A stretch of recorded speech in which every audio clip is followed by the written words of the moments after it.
Gente, no outro dia eu tava ouvindo alguém falar que todo dia é dia de alguma coisa. Hoje é dia 7 de maio, Dia Internacional da Redução de Danos. Vocês sabem o que é? Esse tema que, olhando assim, parece ser uma coisa técnica, né? Na verdade, fala sobre cuidado, sobre respeito, sobre acolher as pessoas. Principalmente aquelas pessoas que usam substâncias psicoativas, lícitas ou ilícitas, e que por algum motivo não conseguem parar de jeito nenhum.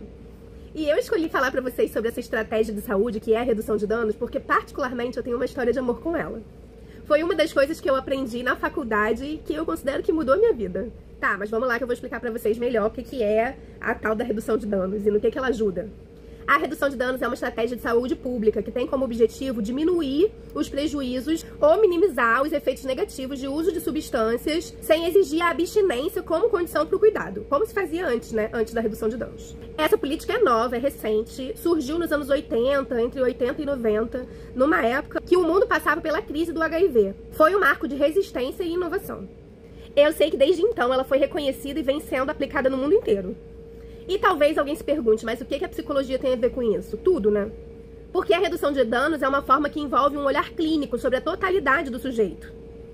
Sujeito esse que é atravessado por questões como racismo, pobreza, exclusão, saúde mental. Essa ideia é uma prática ética que respeita a autonomia das pessoas. Fortalece os vínculos, constrói caminhos reais, possíveis e sem julgamento. Mas agora eu vou contar, porque eu sei que vocês ficaram curiosos, qual que é a minha experiência pessoal com a redução de danos. Por que eu me encantei tanto por ela? Quando eu comecei a estudar redução de danos na faculdade, eu descobri que esse conceito é transformador. Porque dá pra aplicar ele em outros contextos da nossa vida que não só o álcool e outras drogas. A minha vida inteira eu sempre tive uma relação disfuncional com a comida, com a minha alimentação, com a relação com o meu corpo, com o meu peso. Me envolvi com remédios para emagrecimento que causam dependência, com dietas restritivas, com culpa, com autocobrança, e o ciclo sempre se repetia. Até que quando eu comecei a estudar essa estratégia de cuidado, e inspirada pela lógica da redução de danos, eu comecei a olhar para tudo isso de uma forma diferente.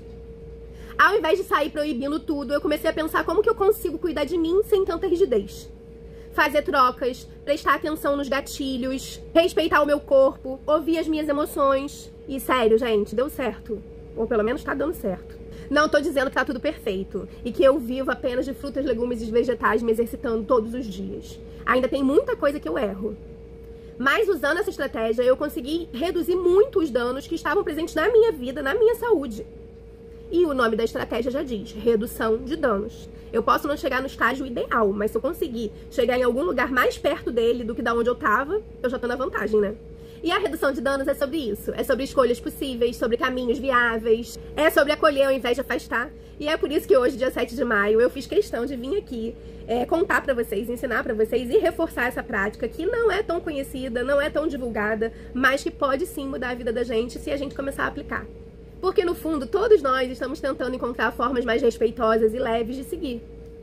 Então fica aí o convite para quem quiser conhecer melhor a lógica da redução de danos e de repente aplicar no seu olhar do dia a dia.